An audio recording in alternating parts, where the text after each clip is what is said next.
qu'est-ce qu'ils font? Ah, bonjour, j'aime. Qu'est-ce qu'ils font avec vos bleuets en Europe? La transformation. La transformation.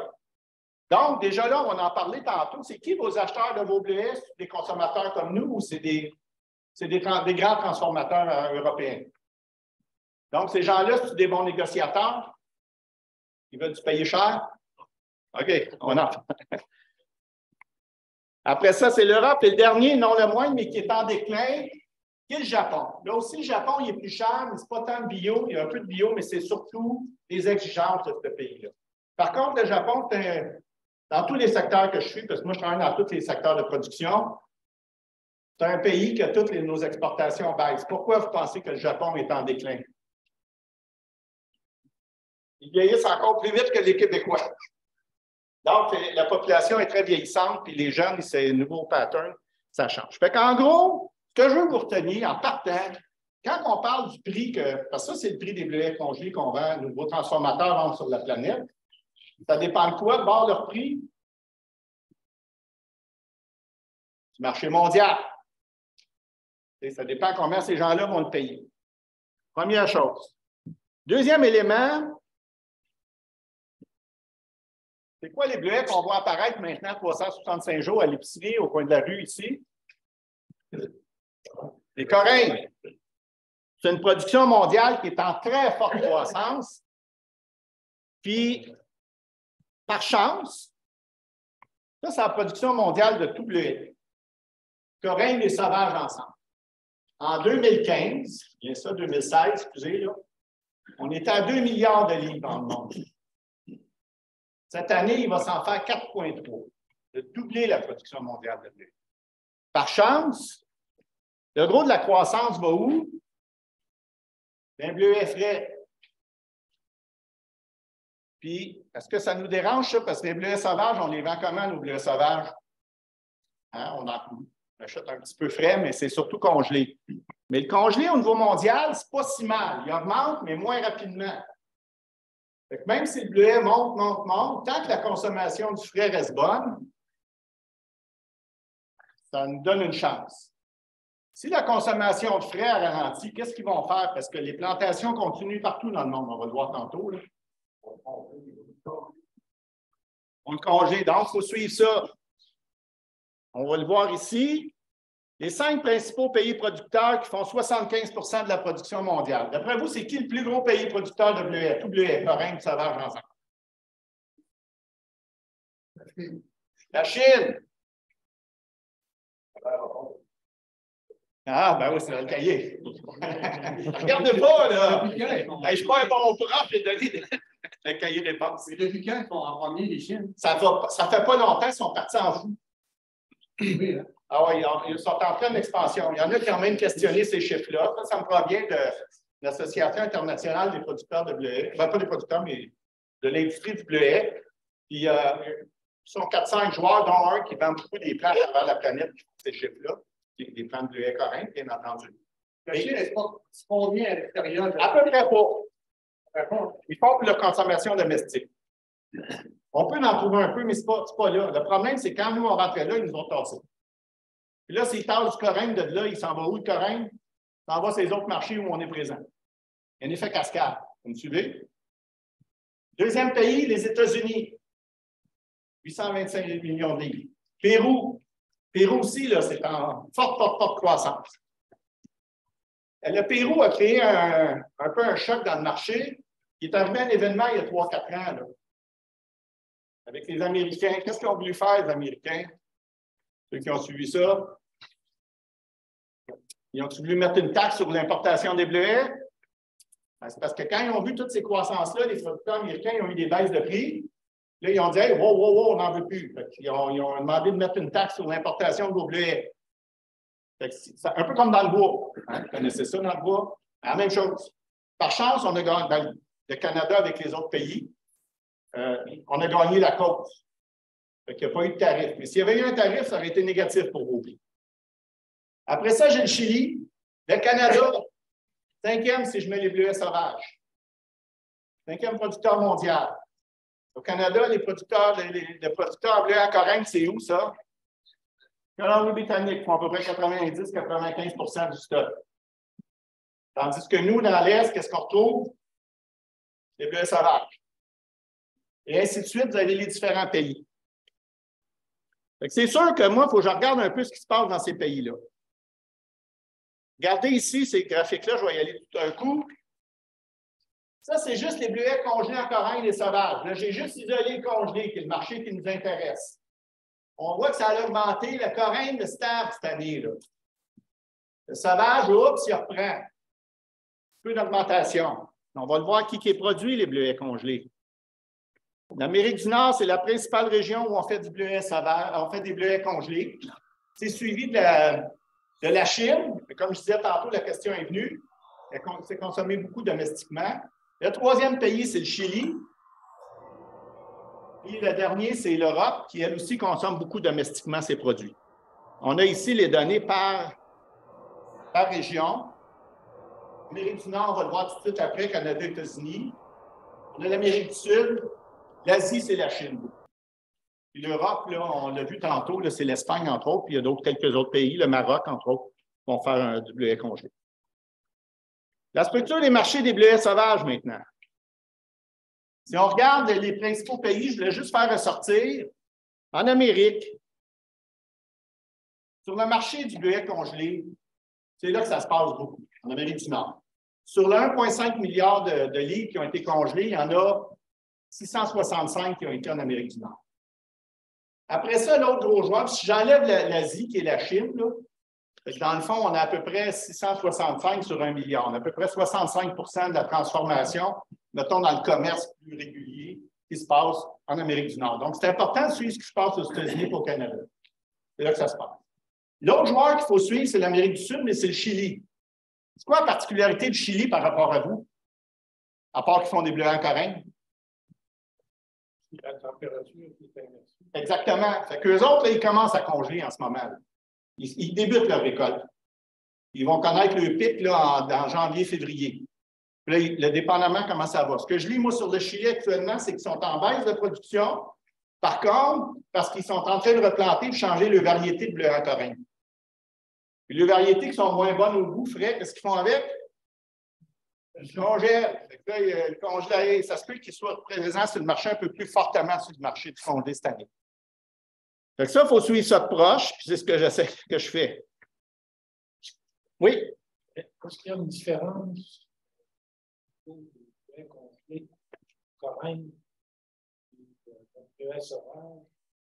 C'est-à-dire pour les transformateurs, qu'est-ce que c'est les avantages et les désavantages?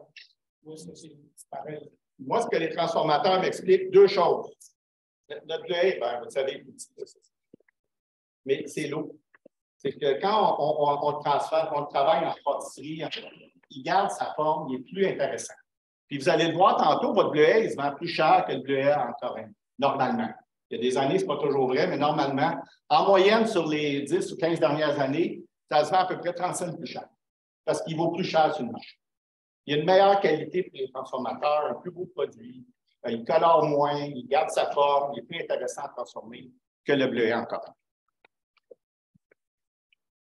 Pour ce qui est de la production en Amérique du Nord de bleuets sauvages, ça ici, c'est la production dans les maritimes. Les maritimes, ça n'y est plus l'île Saint-Édouard. À peu près, cette année, il va faire à peu près, c'est une année très importante, mais une année moyenne, c'est à peu près 25 millions de livres. On a Nouvelle-Écosse, Nouveau-Brunswick, qui sont à peu près 60-65 millions de livres par année. Puis on a le Maine, qui est l'autre gros joueur. Le Maine a été longtemps un gros producteur.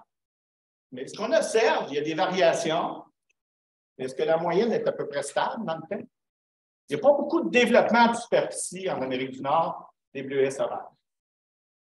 Puis le Québec, c'est quoi qu'on observe? C'est quoi la moyenne de production? C'est du 36 ou c'est 112? Cette année, on s'enligne 112, peut-être même plus, peut-être 120, je n'ai pas les derniers chiffres finaux. On parlait que sur le territoire ici, c'est à peu près pas loin de 100 millions de livres. Côte-Nord, c'est peut-être quoi, 15-20 millions de livres. On est peut-être plus que 112. On devrait avoir les chiffres officiels un peu plus tard. Je vais continuer là-dessus, puis je vais vouloir vous entendre. Y avait-il une question? Oui, vas-y. La question par rapport, on parle de Corrèze. Quand on calcule On ramasse, on calcule ça. Oui. On peut comprendre que ça, tu vas faire, il t'a donné moins de déchets. Oui. Il y a ça une différence beaucoup importante de racine de vie. Écoute, nos chiffres-là sont un coup nettoyé. Dans 12 millions, c'est un coup nettoyé. Non, ça, c'est ce qui sort c'est dans les boîtes, c'est ce qui est pesé, c'est ce qui est payé au producteur. C'est sorti Oui, c'est dans les boîtes. La différence entre les deux, ce que j'ai vu, ce que j'entends, c'est que dans les bleuets solaires, on parle d'une perte de poids de peu près 10, 12, 14 dépendamment des années et de la qualité. Dans les bleuets coréens, je dis des affaires comme 2, 3, 4 de perte. Ben, c'est parce que le fruit est plus gros, c'est différent, puis la technique. Non plus. Il faut revenir La précédente? précédente. Oui. Moi, ce qui me surprend en regardant, c'est qu'en général, il n'y a pas de grosse variation entre le mail des maritimes et le Québec. Ça suit beaucoup plus qu'est-ce que je pensais aujourd'hui. C'est-à-dire, l'expérience, c'est que souvent, quand ça va très bien au lac, ça va moins bien au maritime. C'est pas toujours vrai. Quand ça va bien partout, il y a une place que ça va mal. Savez-vous, c'est où? Un prix. Mais regardez, là, on va faire l'année 2020. Regardez, on va y aller. Je vais le faire avec l'autre, on va le faire avec l'autre. La ligne 2 2020, là, c'est une bonne année de récolte. Au Québec, en général, il y a eu des bons rendements, c'est une belle année. Là, il finit l'année à défendre-moi autour de 100 000. Plus que ça. Puis combien le prix, là? On a-tu une pièce de mémoire, là? Pour à peu près de pièce. Je vois de mémoire, là. Puis, mais regardez comment ça a été. L'année d'avant, on n'avait eu quand même pas tant ça. Beaucoup moins. On avait eu moins. On a eu moins de prix. Pourquoi? Regardez, le maritime, le Maine était bon. En 2020, le Québec, ça a été une belle année de récolte, puis le maritime, puis le Maine, ça a été mauvais. Ça a fait quoi sur votre prix? Ça, c'était la tempête parfaite pour vous autres, parce que vous aviez du volume et du prix. L'année passée. Pardon? L'année passée, c'est l'inverse. Vous avez, malheureusement, Miss Météo n'a pas été bonne au lac. Vous n'avez pas sorti de volume. C'est le fun d'une pièce et demie, là. Mais c'est sur 36 millions de livres. Ça aurait été le fun si ça avait été sur 80 ou 100 millions de livres. Mais quand tu as 80 ou 100 millions de livres, tu n'aurais pas eu une pièce et demie. Et ceux qui en ont profité, c'est qui? Eux autres qui ont eu une bonne récolte, puis eux autres qui ont eu une bonne récolte. C'était inversé. 2020, c'est eux autres qui vous ont aidés, puis en 2021, c'est vous autres qui avez aidé les autres. Là, cette année, on va le voir tantôt, on va le voir sur la prochaine. Et là, je vais vous amener sur l'enjeu des marchés. Cette année, on s'enligne pour à peu près 367 millions de livres.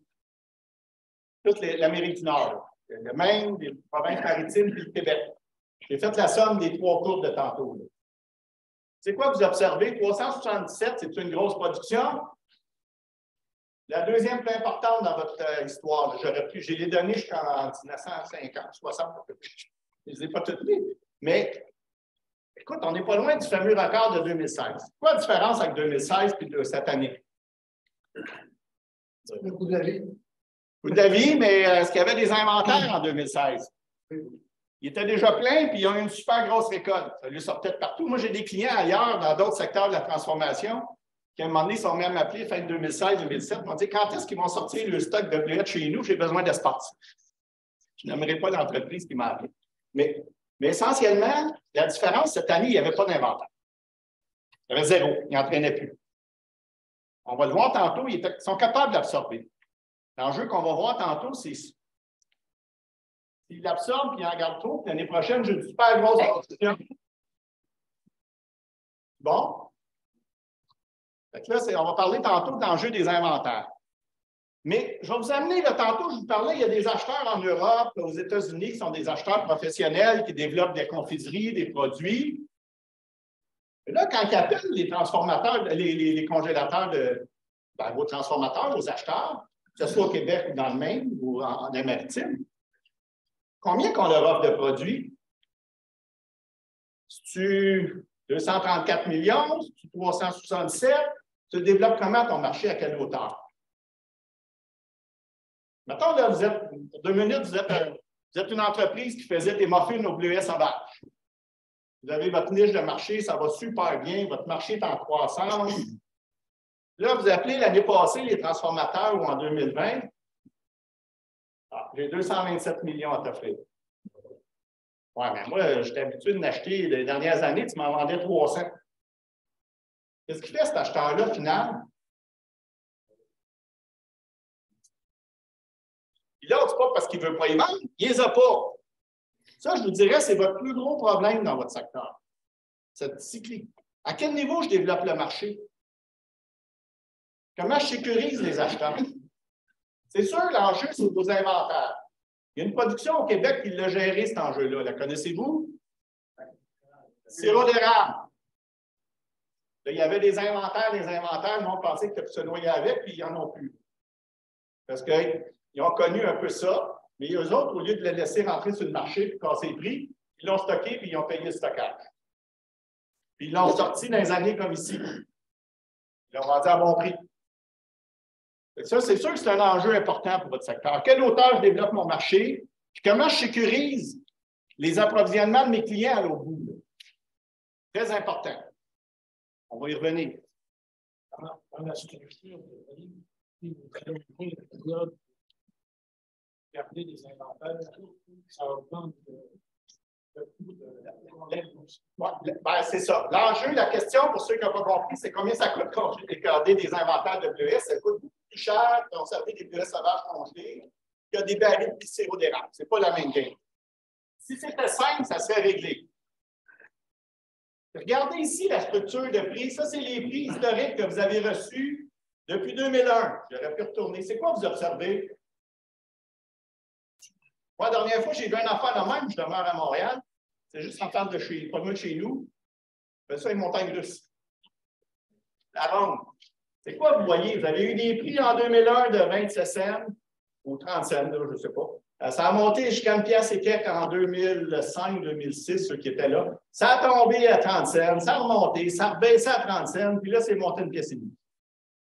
C'est quoi le prix que vous allez avoir? C'est quoi le prix moyen? C'est quoi vous observez s'il y a des cycles de prix? En fonction de quoi? De vos cycles de production. C'est très, on a fait des analyses, c'est très relié. Si on regarde les acheteurs, oui.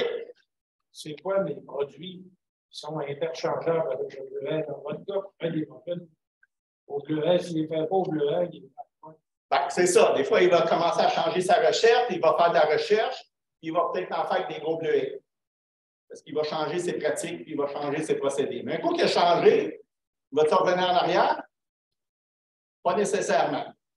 Comparativement, d'autres produits similaires, est-ce qu'on est très compétitif, pas compétitif du tout? Ben, moi, je pense que vous êtes très compétitif, mais votre enjeu, c'est quand vous avez des volumes de fou, il vous en manquez. C'est ça votre problème.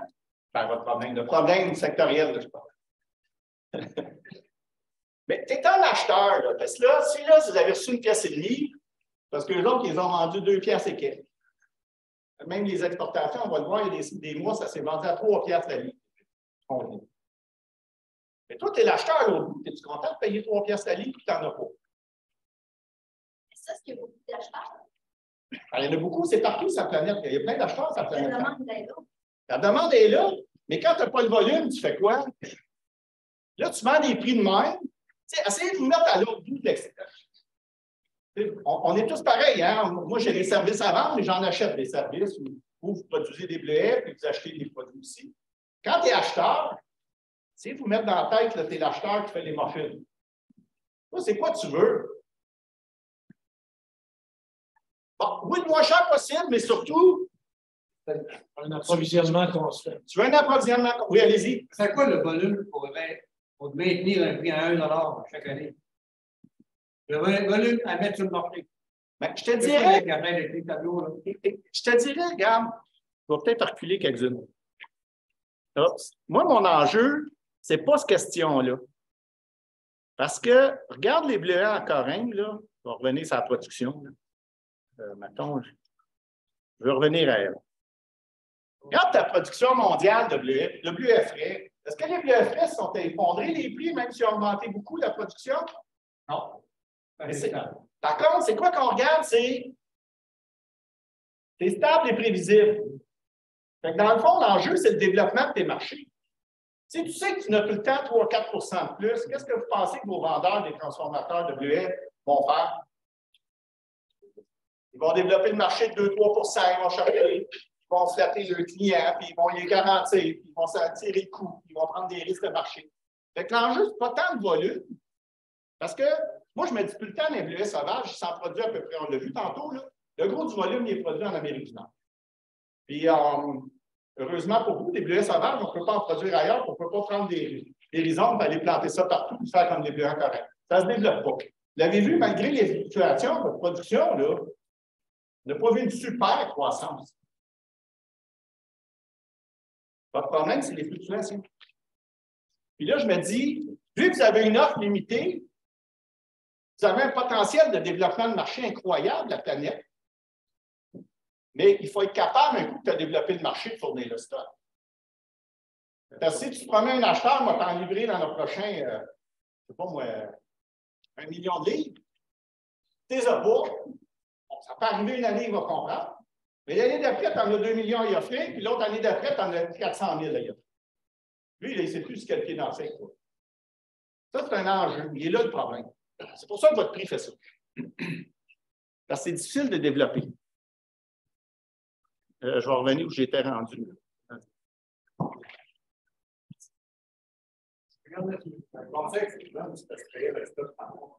Ben, c'est sûr que ça serait l'idéal. Ça, je l'ai regardé. C'est pas ça, c'est pour vous.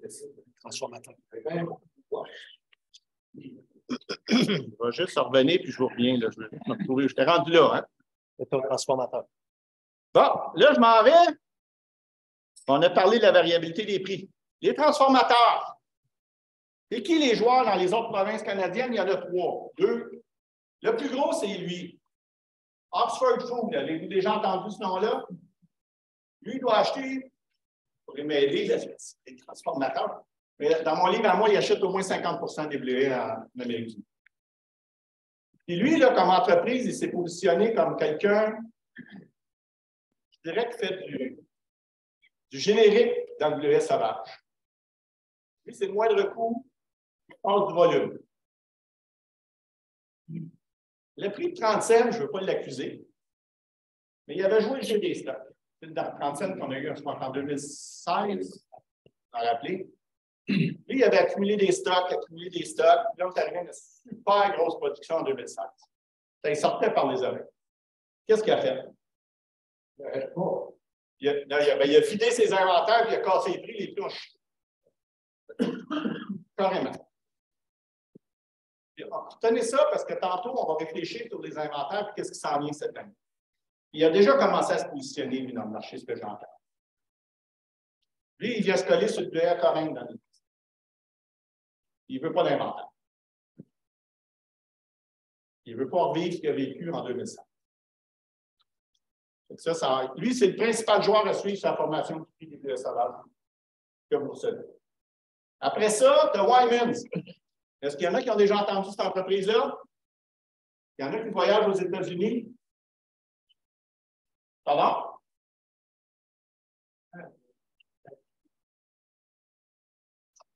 Il y a une trentaine d'années, il y a quelqu'un qui venait acheter de Wyman's. Mais Wyman's, lui, depuis ce temps-là, il a développé sa marque de commerce. Fait que si tu vas dans les épiceries aux États-Unis, tu vas voir Wyman's, Wild Blueberries. Les bleuets sauvages, Wyman's. Il en fait d'autres, il fait d'autres fruits. Mais lui, il a développé beaucoup son marché. Puis, ses volumes, lui, il fait 50, lui, il fait peut-être 10-15 je n'ai pas les chiffres exacts, mais il fait quand même une bonne proportion. Puis Mellon, c'est un petit joueur, c'est un petit transformateur qui fait des produits là, un peu plus à valeur ajoutée. Ils sont en train de construire. Oui, ils sont en train de développer. Dessus, je n'ai pas les dernières nouvelles. Ceux-là, vous les connaissez les 4? C'est quoi la particularité du Québec versus Les maritimes, dans vos bleuets, dans votre développement. Je vais vous donner une idée. Est-ce qu'ils ont la mouche du bleuet? Les maritimes. Ils ont la drosophile. Qu'est-ce qu'ils font? Donner des fruits. Ils arrosent. Donc, est-ce qu'ils font des produits sans pesticides? Est-ce qu'ils font des produits biologiques? Dans le Québec, on est rendu, moi, dans ce que j'entends, vous pourrez me préciser s'il y en a qui ont des données plus récentes, on est rendu à peu près à 25 de la production biologique. Peut-être plus aujourd'hui. J'ai regardé ça il y a 2 ans pour être franc avec Carte TV. On est rendu à peu près 25 des superficies en biologique sur le terrain. Fait que BSQ, qui est votre plus gros acheteur, suivi de Mistassini, puis Héritier, puis Grand Bleu. Ça, c'est nouveau. Qu'est-ce que ça fait qu'on ait 4 nouveaux acheteurs chez vous dans votre réalité quotidienne? Stabilise les prix. Stabilise les prix, pourquoi? La compétition. Oui. Mais les prix, eux autres, qui vous payent, ils dépendent de quoi? Les mondiales. Tantôt, je l'ai parlé, puis on va revenir, mais il faut comprendre qu'actuellement, il y a quand même. Mais là, j'ai de la misère, je le connais moins pour être franc, puis comment il se positionne dans le marché, mais les autres, j'ai hâte de voir cette année. L'année passée, c'est une année facile pour les vendeurs de bleuets. On n'avait pas. Cette année, j'ai hâte de voir la dynamique entre eux. Qu'est-ce que ça va créer? Je me remets, moi, je suis l'acheteur en Europe. Avant, j'avais 2 coups de téléphone à faire. Maintenant, j'en fais 4. Ou quand tu as une année qui a beaucoup de volume, il y a 4 téléphones qui m'appellent. Il y a des enjeux là-dessus aussi. Comment ils se positionnent, puis quelle position ils vont prendre dans le marché, comment ils vont développer les marchés. Je vous dirais, le plus gros enjeu que je vois dans le bleuet sauvage, c'est comment développer les marchés mondiaux pour compter sur le produit. Comment ça va se positionner. Ça, c'était pour vous donner un topo à peu près comment votre portrait, qui sont les joueurs, comment ça marche. J'ai travaillé beaucoup avec Rémi Lambert, puis j'en ai fait à l'interne chez nous. On a fait beaucoup d'analyses statistiques. Qu'est-ce qui cause les hausses de prix? Qu'est-ce qui cause? On tourne tout le temps autour de ces facteurs-là. Les inventaires, le niveau de production, le revenu disponible des ménages. On va y revenir tantôt. Les bleuets en corinne congelés, puis le prix sauvage de l'année précédente. Ce que j'observe de plus en plus, c'est comme c'est un marché qui marche sur 2 ans dans les bleuets sauvages. On va vous expliquer ma compréhension pourquoi. Bon, les inventaires. Ces inventaires montent, qu'est-ce qui fait le prix? Quand les inventaires baissent, ils montent. Là, je ne peux même pas. Vous avez le corrigé. On le voit ici, ça, c'est les inventaires. Je ne sais pas les inventaires des transformateurs au Québec. C'est des données privées. Mais ce qu'on a, c'est qu'aux États-Unis, ils déclarent les inventaires dans les entrepôts publics. On va chercher les États du Mid-Atlantique, là, c'est les États du Maine, toute la côte est américaine, c'est là que sont les bleuets sauvages. Puis ça me donne une bonne indication. Ce n'est pas parfait, mais moi, ça me permet de suivre et voir ce qui se passe. Ça, c'est le prix des exportations du Québec. Comment vous pensez que je connais ça? D'où je retiens ça, moi, les prix d'exportation du Québec? Okay. Quand les transformateurs exportent des bleuets, ils mettent un code, ils appellent ça le code SH ou HS en français. Non, SH en français. C'est un code standardisé. Ça, c'est avec les règles du commerce international. Tous les produits exportés, ils ont leur code. Et là, ce qu'ils font, c'est que les douanes canadiennes, à trois fois qu'un container passe, il faut que tu dises c'est des bleuets sauvages congelés, il y a tant de livres, ça vaut tant. Ça, c'est le prix au port de sortie du Canada. Et ça, toutes ces données-là sont cumulées, sont envoyées à Statistique Canada. Là, tu vas sur le site de Statistique Canada, puis tu les as pas. Mais tu les as pas par acheteur, mais tu la cumules. Je sais que par mois, combien de kilos de bleuets sauvages congelés sont sortis du Québec? Parce qu'on les a par l'origine des usines, l'origine Québec. Fait que ça, je le sais. C'est les chiffres que je vous ai montrés au début, c'est les données que je reçois. C'est public, tout le monde a accès à ça. Il faut fouiller un peu, mais quand on le sait, c'est pas. Fait que, dans le fond, avec ça, moi, je suis capable de voir mois après mois combien ils exportent. Le seul bruit de fond que j'ai, puis je vais vous en parler tantôt, on l'a vu tout à l'heure, c'est un mix. Il y a du bio, puis il y a du conventionnel, puis des fois, il y a de la catégorie un peu moindre, puis des fois, il y a juste un code pour tout le bleuet congelé. Fait que ça, il faut que je le gère. J'ai trouvé d'autres observations avec les amis.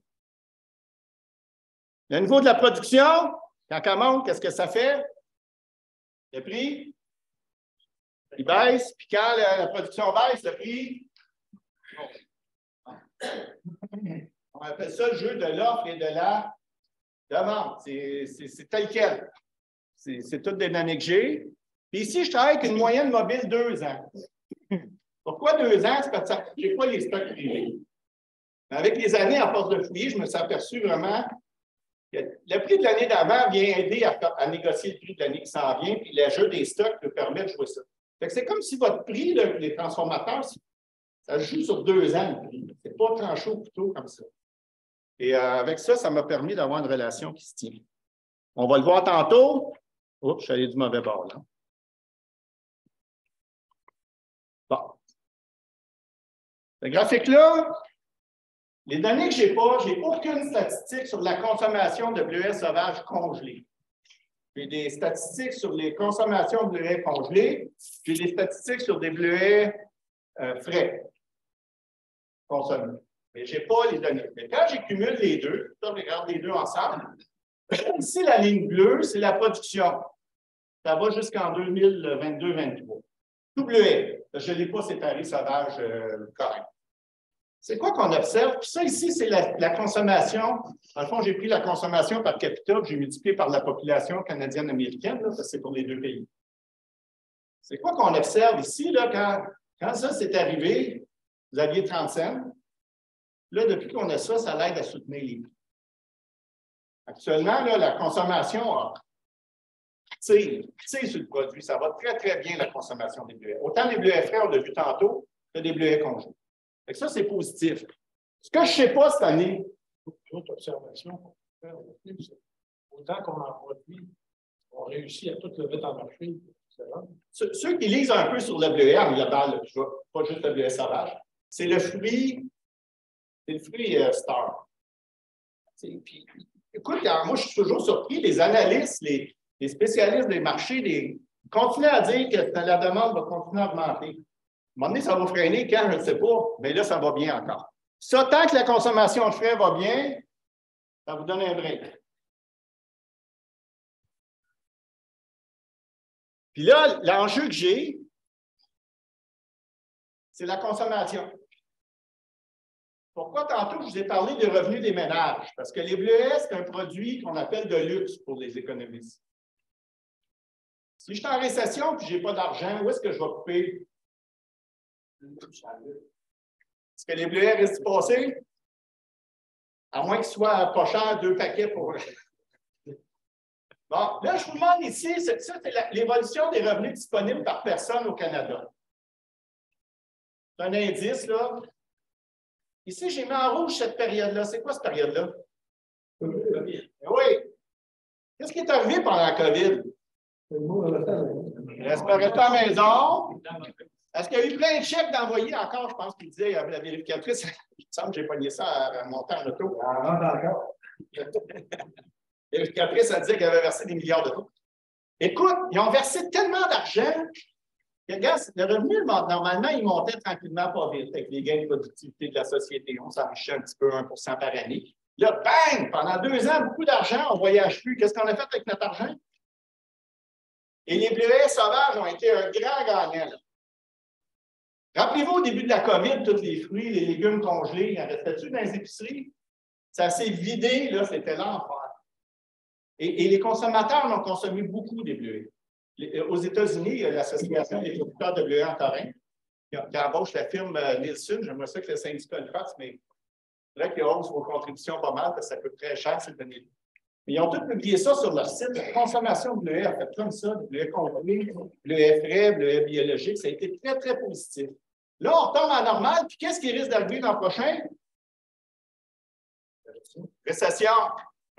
C'est bon ou pas bon pour la consommation des bleuets? C'est un point d'interrogation. Ça, c'est un élément où je vous dirais qu'il va faire en sorte qu'on va parler de votre prix pour cette année tantôt. C'est un élément à retenir. Si la consommation se maintient, puis la récession ne fait pas trop, puis la consommation de bleuets continue, ça va être correct. Si ça devient plus difficile, ça peut être un facteur négatif sur les prix. On va le voir plus tard.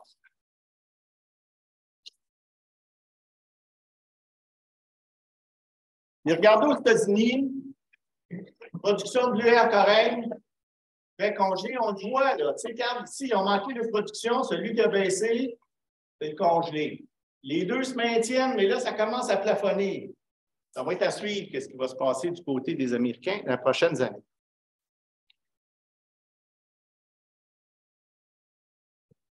C'est quoi qu'on observe entre ces deux courbes-là? La courbe en bleu, c'est le prix des exportations de vos transformateurs, des bleuets congelés sauvages du Québec. La courbe en mauve, c'est le prix d'exportation des bleuets coréens de la Colombie-Britannique. C'est quoi qu'on observe? Ce qui fluctue pas mal pareil. Puis nous autres, on est un peu au-dessus, puis des fois, on est venu un peu plus bas. Mais l'enjeu, quand je compare, Colombie-Britannique, ils n'en font presque pas des bleuets biologiques. Il y en a un petit peu, mais ce n'est pas beaucoup. Je pense que c'est 3 à 4 % de leur production. Nous autres, on l'a dit, c'est peut-être 25-30 %. Fait que l'écart ici s'explique, oui, parce qu'on les vend plus cher, mais il y a aussi du biologique. Fait que pour mitiguer ça ou pour enlever l'écart, ce que j'ai fait, ici, on le voit l'écart. C'est la prochaine. J'ai fait un moins l'autre. On voit que l'écart s'agrandit avec le temps. Ben, l'année qu'on l'a vendu moins cher. C'est quelle année, ça? Combien vous avez été payé? 30 cents. Cette année, l'année passée, qui vient de se finir plutôt, vous avez reçu quasiment une pièce de plus. Mais il y a du bio là-dedans. On va aller l'analyser. Moi, je me sers des... Je vais vous expliquer ça, ceux qui lisent les feuillets. La ligne en bleu, c'est vos prix d'exportation que j'ai montré sur l'autre courbe tantôt. C'est le prix que vos transformateurs exportent. C'est toujours de 2012 jusqu'à 2021. La ligne en rouge, c'est le programme d'achat des Américains, ceux qui connaissent un peu la politique agricole. La plus grande partie du fameux Farm Bill américain en agriculture, ça va pour ce qu'on appelle les food stamps, ou les bons pour donner aux personnes moins nanties pour qu'ils puissent aller à l'épicerie et ils payent leur épicerie avec ces bons-là. Puis ça, c'est des programmes d'achat qui font beaucoup pour les écoles. Comment ça fonctionne? C'est que le département américain lance des appels d'offres publics. Les transformateurs, ils vont et ils appliquent là-dessus. Tout est public, ces données-là. Là, c'est un appel d'offres public, puis là, ils ouvrent les appels d'offres, puis le gagnant, il est nommé, puis le deuxième, puis le troisième, puis tu vois les volumes qu'il y a à faire, les prix, tu vois tout ça. Tout est public. Et l'avantage de celui-là, c'est qu'ils sont les spécifications sont les mêmes. C'est du 30 livres, conventionnel, des boîtes de 30 livres, conventionnel, grade fancy, tu sais, c'est standardisé. Fait que moi, avec les années, à cause que de plus en plus on exporte du bio, des fois, ça devient plus difficile de voir le prix monte-tu parce qu'on a plus de bio ou il monte parce que le marché est meilleur. Ça n'est pas toujours facile. Mais avec lui, on voit que c'est la même structure de prix. Moi, de plus en plus, j'utilise les données du USDA. Et ça, c'est tout public aussi. Si vous cherchez sur Internet, toutes ces données-là sont publiques. Et là, j'ai refait la même courbe entre les deux. La ligne en bleu, c'est combien le département américain de l'agriculture, le USDA, comme Agriculture Canada, mais aux États-Unis, c'est le prix qu'ils ont payé les bleuets dans les appels d'offres. Vraiment, les transformateurs, beaucoup Oxford, il ne faut pas se le cacher, beaucoup lui qui vend là. Quand ils vendent là, quel prix, en tout cas, combien ils ont payé le USDA? Le mauve, c'est les bleuets en Corrèze congelés. Toujours des formats 30 livres, la même chose. C'est quoi qu'on observe? Ici, dans la mauvaise année, on a vendu moins cher, mais normalement, on vend plus cher. Cette année, au mois de novembre, il y a eu une vente. Bien, le prix, l'année passée, là, le USDA a payé 2,52 la livre canadien, j'ai ramené en dollars canadiens. La livre des bleuets congelés sauvages. Il payait les bleuets en Corrèze congelés 1,82. Cette année, en novembre, ils ont fait un appel d'offres. Ils ont payé, les transformateurs ont vendu à 1,96 au USDA les bleuets sauvages congelés. Ils ont vendu 1,91. C'est quoi qu'on observe? Une baisse, puis l'écart, qu'est-ce qu'elle a fait? Tantôt, je vous ai parlé d'Oxford. J'ai utilisé l'expression, mais il s'est fait pincer avec ses inventaires en 2016. Moi, je n'ai jamais parlé à Oxford. Mais dans mes livres, je regarde un peu qu'est-ce qui se passe. Moi, j'ai l'impression qu'il ne veut pas se faire prendre une deuxième fois. et qui est en train de se coller sur le prix du corail pour passer son stock. Si je parle très québécois, très direct. Là, on voit une baisse de prix pour cette année de combien? À peu près 58, 600, c'est ça. Et là, l'année commence. Rappelez-vous que l'année passée, on a fini une pièce et demie au produit. On est parti à 2 pièces et demie. L'année d'avant, on était à 2,5. On est revenu à peu près à la structure de prix un petit peu en bas de l'année 2020. 20, excusez.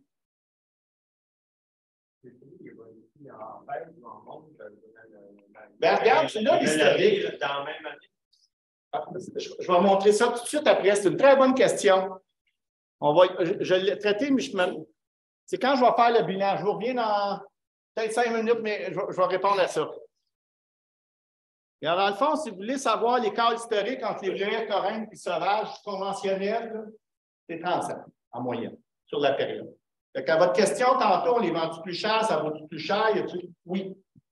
Mais ce n'est pas vrai à tous les ans. Ça, cette année, il y avait trop de production de bleuets sauvages, puis cette année, ce n'est pas de belle production. Donc, dans ce temps-là, on se colle. Puis, l'année passée, ça se peut qu'il y ait des acheteurs finaux en Europe qui ont décidé de changer de recette et qu'on a fait une bouche sur les bleuets sauvages cette année. Ça se peut. Vous comprenez bien, ça va jusqu'à maintenant? Là, je m'en vais. Ça, c'est quoi ici? OK. Ça, c'est le prix d'achat du USDA. Donc, j'ai enlevé le fameux 15 Tu sais, la saleté, je te disais, c'était 10-12. J'enlève un autre 2-3, puis j'ai testé plein de pourcentages parce que pas juste vous ne faites pas juste d'année en année. La qualité de vos bleuets de production varie d'une année à l'autre. La qualité qu'ils exportent, elle varie. Puis l'autre phénomène, quand on produit 36 millions de livres, est-ce que les acheteurs finaux font la fine bouche sur la qualité? Ils prennent tout ce qu'il y a. On est pareil, hein? Tu sais, quand il n'y en a pas beaucoup, maintenant tu vas à l'épicerie, tu regardes les pommes, il n'y en a presque plus, puis tu veux des pommes. Ah, tu vas prendre ce que ça fait un job. Mais s'il y en a plein, là, tu vas choisir la belle, puis tu vas gosser. Mais ça ne même pas faire. Fait que dans le fond, moi, j'utilise ce facteur-là, puis ça, c'est le prix des headshots USDA, dont j'ai enlevé 15 Puis pourquoi c'est 15 Parce que quand le prix il est 2 piastres, la perte là, à l'usine, entre l'usine et le net, de 15 Quand le prix est à 2 piastres, c'est combien que ça fait 15 37? Mais quand le prix est 1 piastre, ça fait combien? 15 cents, c'est pas la même perte. Hein? C'est pour ça que je le fais comme ça. Puis ça ici, c'est votre prix que vous recevez, vous, là, chez vous. Quoi vous observez? Ça suit, hein? Très, très constant. Pourquoi c'est aussi clair que ça, aussi direct que ça, vous pensez? Votre convention de mise en marché, elle prévoit quoi? Transformateur, son prix de vente, moins ses frais de mise en marché, moins dans son tarif d'usinage. Je ne peux pas dire, je ne veux pas partir de débat là-dessus aujourd'hui. C'est le tarif d'usinage. Puis le résiduel, c'est quoi? C'est le montant que vous recevez. Une année comme l'année passée, c'est le fun. Une année comme 2016, c'est moins le fun. Mais regardez l'écart. Ça, c'est l'écart historique. Il varie un petit peu parce que, comme je vous dis, j'ai un peu de bruit de fond puis j'ai plein de facteurs que je n'ai pas, mais la tendance est légèrement à la hausse. On parle d'à peu près 70 cents de frais entre ce qu'ils exportent et ce qui vous reste dans vos poches. Il y a 70 cents à peu près. C'est quoi qu'on observe aussi? C'est qu'il y a une légère tendance à la hausse. Ça représente quoi, ça? L'inflation, pourquoi? Oui, puis votre convention, c'est quoi qu'elle prévoit sur les tarifs? Elle permet aux transformateurs d'augmenter leurs tarifs au maximum de l'inflation, de l'IPC. Puis, c'est ça. Puis, à l'intérieur, les salaires montent, puis c'est le coût d'usinage qui augmente. En gros, là, la relation là, est toujours la même. Fait que là, si je récapitule où on est parti, où on est rendu, on est dans un marché mondial, il y a des acheteurs, il y a des vendeurs. Il y a des années, on fait des belles productions, des années, des moins bonnes productions. Le prix s'adapte. Et vous autres, ben, vous vivez vous êtes au bout de la corde. Quand ça oscille une corde, quand tu es au bout, ben, ça oscille plus. Fait que là, ici, je suis rendu au bilan. Je vais répondre à votre question de tantôt. Bon, ici, l'année passée, là, je reviens, là, le prix, vous avez reçu une pièce et demie, là, ou une pièce 51 à peu près. Ben là, je reviens, on avait eu une très petite production. Les autres, ils ont eu des productions correctes, mais l'année d'avant, il n'y avait plus eu de volume, il n'y avait plus d'inventaire, il n'y entraînait plus de produits. Fait que la structure de prix était bonne. Puis, est ici votre réponse, là, monsieur, qui m'avait posé la question tantôt. Je le suis depuis plusieurs années, j'ai des longues historiques depuis, je pense, 15 ans de prix, l'exportation. Habituellement, ça fait comme l'année passée. Ça, c'est l'année 2020-2021, quand vous avez eu une pièce. Ça augmente toujours un petit peu, peut-être les coûts d'entreposage, mais ce n'est pas tant de variation. On est parti à l'année 75 puis on est fini à 2 piastres. C'est 25 cents. Puis il peut y avoir un petit peu de jus bio et tout ça. Regardez cette année. Ils ont commencé l'année, ils ont fini l'année à 2 piastres et 9. Bien, ça, c'est la récolte que vous avez une pièce et demie. Là. Pas la récolte qui est là, mais celle de l'année d'avant. Ils ont fini l'année 2020-21 à 2020. Ils ont commencé à 2,34. Ça a monté à 3,11. Et moi, je pense, quand j'ai vu vos prix finaux sortir le premier coup, là, on peut en parler, c'était mis sur le site Facebook, j'ai vu ça. Il y a un acheteur qui va faire 1,30 finalement. J'ai trompé moi des chiffres exacts. Là. Il y en a 2 autres qui étaient autour d'une pièce et demie. Il y en a un qui a fini à 1,70. Moi, je suis convaincu que, dépendamment du moment qu'ils ont vendu, l'année passée, c'est une année là, bien particulière. Celui qui a gardé son stock plus et qui a tiré de ses ventes plus tard, il y a un méchant bon. Celui qui a vendu vite en saison, la moyenne est où? Elle est plus basse. Moi, l'année dernière, d'après moi, c'est ce qui s'est passé, dépendamment du moment qu'ils ont vendu le produit, comment ils sont positionnés, il y a eu de la variation. Les autres années, on n'avait pas autant de variation. Là, cette année, je ne le sais pas. Pour le moment, le prix est parti. On va voir, comme Nicolas disait, l'enjeu que j'ai pour être canal et les frais d'exportation, je suis toujours 2 mois en retard. Et votre année de commercialisation, vous voyez le changement, là, je l'ai fait au mois de septembre. Mais là, j'ai le mois de septembre qui est rentré, mais je n'ai pas octobre, je n'ai pas novembre. Pour les avoir, c'est ça que Nicolas disait, moi, en février, actuellement, là, je commence à avoir 4-5 mois, le marché se positionne, je suis mes affaires un peu partout, mes volumes. Je commence à avoir une bonne idée, ça va finir où. Pour le moment, c'est un peu tôt, mais oui. Les chiffres du USD, par contre, qui sont plus récents. Oui, c'est pour ça que j'y arrive. Tantôt, je vais faire le bilan. Puis, toujours la même courbe que je vous ai montrée tantôt. Ça, c'est l'offre moyenne mobile 2 ans. Elle baisse, puis le prix a monté. Là, on a connu un record de prix, tant mieux. Une chance, parce que vous n'aviez pas de volume. Si je m'en vais pour cette année,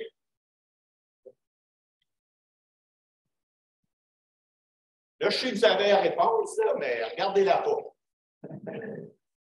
Ça, c'est toujours la production, les maritimes montent. Une chance, le Maine n'a pas eu une grosse récolte. Puis le Québec, même. Fait que toi, tu es un vendeur au Québec. Tu vends 36 millions ou tu vends 112 millions? Quand tu planifies tes ventes là, avant la récolte?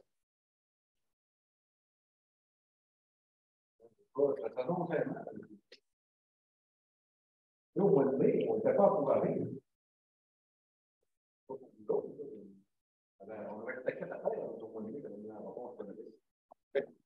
On va revenir à l'autre. Je reviens avec ma fameuse courbe. Ça, c'est ma production totale qui est partie, qu'on a une super grosse année. Puis là, je sais que vous l'avez la réponse. Mais là, mon offre en 2000, l'année passée, a baissé. Cette année, bang, elle monte. Qu'est-ce qu'il va faire le prix? Qu'est-ce qu'il va faire? Pourquoi? Il y a plus de blé, plus d'offres. À quelle hauteur il va baisser?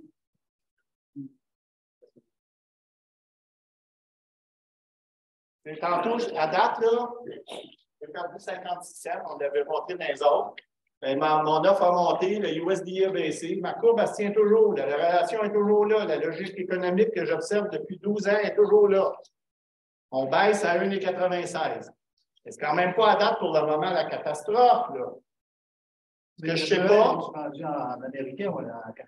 C'est tout en américain que j'ai converti en canadien. Le dollar, 74 cents. Oui, je vais en parler tout de suite après. Par contre, l'euro, il ne vaut plus rien. J'aimerais ça être payé en euros, mais il a perdu beaucoup de sa valeur. On va y regarder cette question-là tout de suite après. Mais moi, j'ai déjà converti en canadien. Tu as juste mentionné, Gilbert, que quand on voit les chiffres du USDA, là, on ne peut pas faire la conversion directe parce que ça, c'est seulement des boîtes de 30 livres. Oui, ça, c'est en 30 livres. Puis là, j'ai eu une vente en novembre. J'en ai pas beaucoup d'âge. Mais j'ai quand même, je vois pas loin d'1 million de livres quand même. Ce n'est pas des petits volumes, ce n'est pas des grenouilles. C'est quand même, c'est pas deux boîtes. C'est du volume. Fait que ça me donne une très bonne indication. Et votre question est là. Le dollar américain par rapport à l'année passée, oui, a augmenté. Ça me donne une chance. Là, je ne sais pas si c'est aujourd'hui ou demain, la Banque du Canada va augmenter le taux. Là, demain. Quand le taux va monter, qu'est-ce que vous pensez que notre dollar va faire par rapport à la devise américaine? Notre dollar va perdre. Ouais, il va devenir plus fort, mais on va perdre un petit peu de. Ce que ça veut dire, le taux de change, c'est que l'année passée, en septembre 2021, quand je vendais une pièce US, le transformateur canadien, il recevait une pièce et 26. Une et 27 dans ses poches canadiennes. Au mois de novembre, cette année, pour la même pièce US qu'il vendait, il recevait 1,34. Ça, c'est le fun. C'est ce que vous disiez, là, c'est payant. Par contre, quand je vais en Europe, je recevais 1,49. Là, je reçois 1,37. Là, je passe à un autre marché. Puis l'yen aussi. Là. Fait, à un moment donné, il faut le suivre, c'est hyper important. Puis ça, je les suis aussi. Pour ça, quand je convertis, je le tiens compte indirectement parce que dans mon chiffre ici,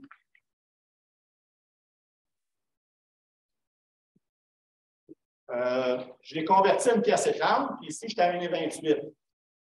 Pourquoi j'ai mis 1,30? Je pense que l'année va finir à peu près à ça, mais regarde, je peux me tromper, là. Ça peut jouer aussi. C'est des impondérables. Est-ce que tout le monde a suivi l'enjeu du taux de change? Bon, ben, quand vous voyagez aux États-Unis, vous le comprenez bien. C'est pas cher jusqu'à temps que tu vois dans ton compte comment il a été converti. En gros, moi, c'est ce que j'avais avec vous, mais là, je veux répondre à vos questions, interrogations, commentaires. Qu'est-ce que vous retenez? Comment vous voyez ça? Avez-vous d'autres questions, des points, interrogations? Je vais essayer de faire le tour là, de dossier. Oui. Par contre, vous parlez de donner un inventaire. Oui. Je pense que si vous entendez ça, ça peut être de la peine. C'est quoi? Oui, je ne peux pas le dire. On dit que la congrégation tient l'inventaire, c'est quoi? Ben, c'est quoi qu'il faut faire? Il y a deux personnes dans le sirop, ils ont un office, puis les autres qui ont le produit. Donc, c'est différent de vous. Vous vendez direct aux transformateurs. L'autre chose, est-ce qu'il y a moyen de faire des discussions, des échanges avec les transformateurs puis de maintenir un inventaire stratégique? Peut-être. Est-ce qu'il y a moyen de travailler avec les paiements anticipés du fédéral? Peut-être. Il y a des façons de faire, mais ce n'est pas simple. Puis l'enjeu, c'est qui va payer le coût de, ça coûte quoi, une scène et demie, la livre par mois à peu près, là, peut-être que c'est rendu plus cher, le dernier chiffre. Ça coûte des sous à entreposer ça. Mais ça va prendre une concertation des joueurs. Quand je dis les joueurs, c'est votre office, puis c'est les acheteurs. Puis l'enjeu, si je le fais juste au Québec, au sirop, ça va assez bien, on fait pas loin de 75-80 du sirop, il est produit au Québec. Les bleuets sauvages, on fait quelle proportion? 35-40 Nous autres, on décide de garder nos stocks, les autres vont en profiter et ils vont tout vendre. Puis nous autres, on va être pognés de plus d'inventaire. Pas facile. Il faut vraiment que tout le monde embarque, les maritimes, les États-Unis, puis vous autres. C'est un bon défi. Mais c'est sûr que si vous réussissez à mieux gérer la prévisibilité de votre offre, ça veut dire plus de marché, plus de prix pour tout le monde. Mais c'est comment tu l'attaches pour faire des réflexions. C'est pas simple. Ça fait longtemps qu'on y réfléchit, que je sais que le syndicat réfléchit à ça. Je ne sais pas si tu veux y aller, Nicolas. Bon, peut-être juste ajouter, c'est le genre de questions, c'est sûr qu'on se les pose, puis on a posé des questions même à certains transformateurs, puis on sait qu'il y en a qui Ils ont peur de ça comme la peste, là. Parce que il y en a qui disent que ça peut être des tueurs d'entreprise. Si tu gardes un inventaire, puis comme Gilbert a dit, mettons qu'Oxford, lui, il s'en garde pas, puis là, le prix continue de descendre, puis on le voit, là, Oxford, il y a beaucoup d'influence dans le marché. Si Oxford, il dompe, il fait descendre le prix, puis toi, tes prix que ton inventaire que tu as acheté, mettons, à une pièce la livre, puis là, le prix est rendu à 50 cents la livre, là, t'es fou avec, là. Excusez le terme. Là. Mais, fait que, tu sais, là, si les transformateurs, eux autres, ne veulent pas le faire, là, ça devient une question, est-ce que, comme syndicat, association, nous autres, on veut le faire? Mais là, tu sais, tous les producteurs, à ce moment-là, qui prendraient le risque, dans le fond, d'avoir un inventaire.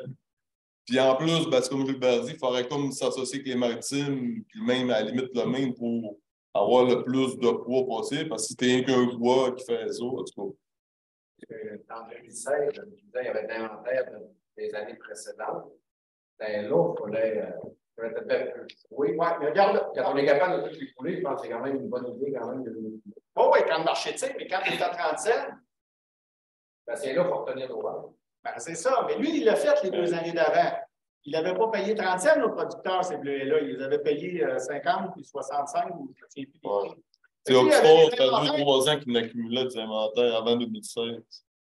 Il a comme voulu jouer cette game-là un peu, justement. Mais en 2016, là, lui, Gilbert montrait les chiffres du USDA tantôt. Là, le prix du solaire est devenu plus bas que le prix du corin.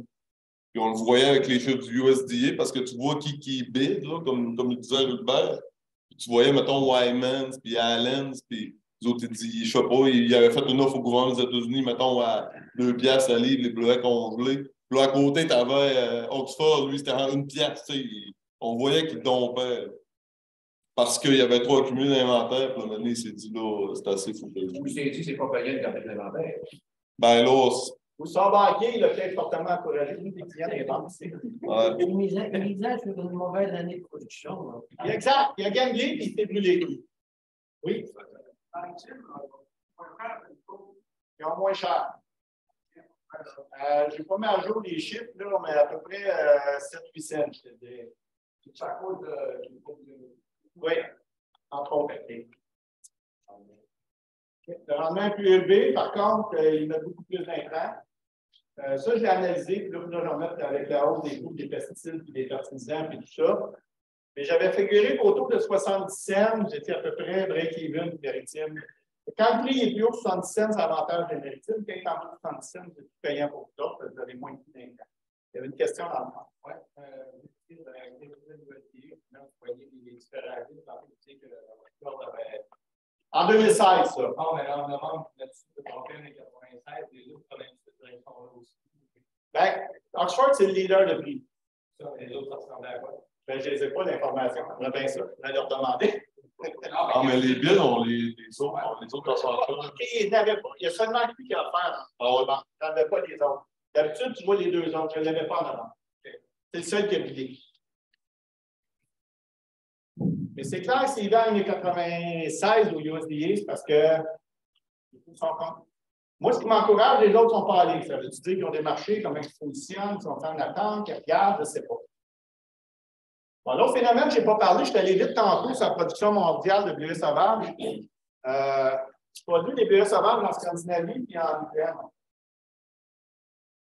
Puis, ça, j'ai oublié d'en parler, je suis allé vite. Là. Il y a un élément qui fait mal cette année en Ukraine. Ils ont réussi à sortir beaucoup de production, contre toute attente. Puis deux, un coup qu'ils l'ont congelé, les autres, c'est quoi les Russes qui font ces temps-ci en Ukraine? C'est quoi qui vivent ici, le courant? Le courant électrique. Toi, tu as des entrepôts de congelés en Ukraine, qu'est-ce que tu fais?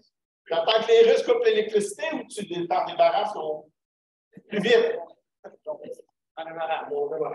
Pardon? Ils ont vendu ça, puis ils ont inondé le marché. Ça aussi, ça a créé un nombre de chocs en Italie. Mais là, quand il va être digéré, ce bleuet-là, on va voir. Il y a beaucoup d'incertitudes. Je ne veux pas défendre les transformateurs du Québec, ni des maritimes. Mais cette année, il y a probablement plus d'incertitudes qu'il n'y en a jamais eu. Comment l'Europe va repartir? La Scandinavie aussi a eu des bons résultats. Qu'est-ce que c'est la productivité relative du Québec versus les maritimes? Les États-Unis et des places comme l'Ukraine. L'Ukraine, c'est très difficile parce qu'il n'y a pas beaucoup de statistiques. Je ne sais pas, mais en général, dans les maritimes, là, je ne sais pas, Nicolas, tu pourrais m'aider. Ici, on est plus bas dans nos rendements. Là. C'est pas au niveau des producteurs. Les producteurs, les producteurs, c'est quelque chose. Le rendement ici au Québec moyen, c'est quoi à l'heure?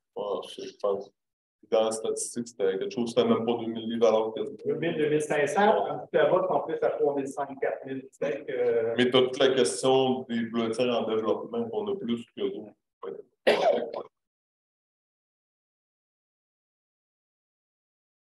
Donc, question, élément. Peut-être que je vais revenir sur vos prix ici. Votre enjeu, c'est que vous ne voulez pas vivre ça, et le transformateur ne veut pas vivre ça. Y a-t-il moyen de travailler autour de ces pics-là au lieu d'essayer de tout régler? Il y a peut-être des étapes intérimaires avant d'aller dans la gestion des inventaires. Peut-être une Ça va être différence. élevé de tout le monde t'entend. Une petite différence qu'on a, nous autres, justement, par rapport à ce graphique-là. Il y a eu la question tantôt que au Québec, je pense que c'est encore pire, les prix, le prix au producteur qui monte, qui descend si on se compare au maritime dans le Maine. Ça peut, c'est relié un peu à la manière que notre convention est faite. Dans les maritimes, ils n'ont pas de convention de mise en marché. C'est un peu le transformateur qui décide. La manière que c'est fait, nous autres, la convention, on capture le prix des marchés. Le transformateur, lui, quelque part, il s'assure d'avoir tout le temps son tarif primaire, peu importe que le prix soit à 1,52, comme on vient d'avoir, ou à 30 cents, comme en 2016, lui, il fait son tarif plus, qui est capable d'augmenter avec l'inflation à chaque année du PIC.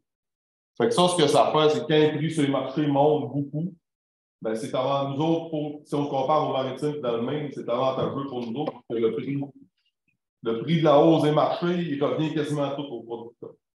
Par contre, quand le prix baisse beaucoup, ben là, c'est complètement l'inverse. C'est nous autres qui mangent la claque, c'est nous autres qui absorbent toute la baisse de prix. Puis ça, on l'a vu, on parlait tantôt, les esthéticiennes qu'on a de plus que dans les maritimes, en moyenne. Mais si tu regardes une année comme 2021, on a eu pas mal plus que système de plus. On avait eu une pièce et demie, ils ont une pièce et 20. Ouais. Si 2016, c'était quasiment l'inverse, c'est que tu regardes, mettons, dans le Maine, eux autres, en US, il y avait 30 ou 35 ans. US, nous autres, on avait 30-35 cents, ces années-là, en canadien. Fait que finalement, il y avait comme plus que nous autres. Fait que, tu sais, nos tops et nos baisses sont encore plus prononcés. Fait que ça, c'est de quoi qu'on réfléchit aussi. Il y a du quoi à faire avec ça. À réfléchir. D'autres questions, commentaires, réactions?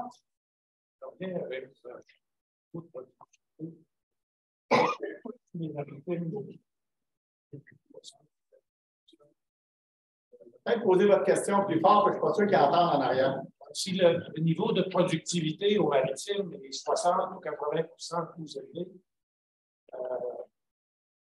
qu'est-ce que c'est la relation entre le niveau de productivité et leur coût à eux autres versus ce qu'ils reçoivent? Moi, comme j'ai dit, plus rentable du bleuet dans ces conditions-là que dans les autres. Moi, je vais vous dire comment je le vois. Là. Ben, Nicolas, il y a une partie qui n'est pas juste due à la technique de production, il y a l'âge de production. L'autre phénomène, quand les prix des intrants montent dans le plafond, tu n'as pas beaucoup de prix, tu es bien mieux dans la situation que tu es là. Mais sur une longue haleine, on voit que, là, que ça commence à jouer serré, puis il commence à avoir du volume qui cogne à la porte là, des bleuets sauvages, des bleuets congelés coréens, puis ça commence à avoir du monde. Plus le monde il y a de monde, plus tu vas être beau, puis le fin de la gang pour te vendre en premier, mais le meilleur. Ça, vous l'avez avec le biologique, vous l'avez avec le sans pesticides, vous l'avez avec le sauvage. Ça, moi, je pense que c'est un avantage stratégique. Puis moi, la plus grande crainte que j'ai, c'est la mouche du bleuet ou le drosophile. Là. Ça, c'est inquiétant. Ça, il faut le gérer. Le plus longtemps vous allez vous en passer, mieux vous allez être. Puis moins vous allez utiliser d'intrants. Regardez la population, comment elle est rendue sensible à l'environnement, résidus de pesticides dans les produits alimentaires, etc., etc. Ça, c'est un gros avantage. Ça, pour moi, c'est un déviant.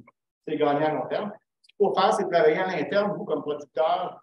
On parlait de la pollinisation, les techniques de production, l'âge des bleuetières. Comment on peut améliorer la productivité de nos bleuets sans produits de synthèse, sans pesticides.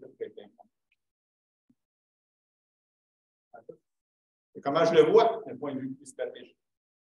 Et comme je vous ai dit, j'ai analysé il y a 3 ou 4 ans sur le prix.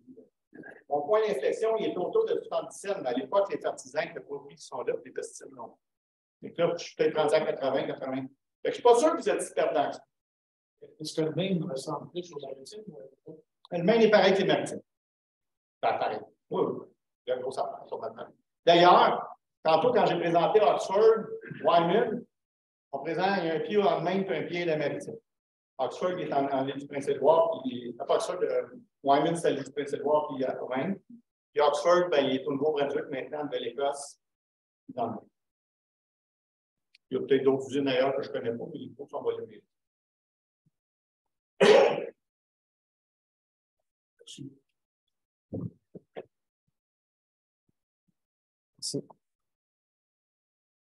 S'il n'y a pas d'autres questions, c'est pour vous. Merci à vous de participer. Là, je suis encore là, je suis prêt à répondre. Moi, j'ai tout mon temps. S'il n'y a pas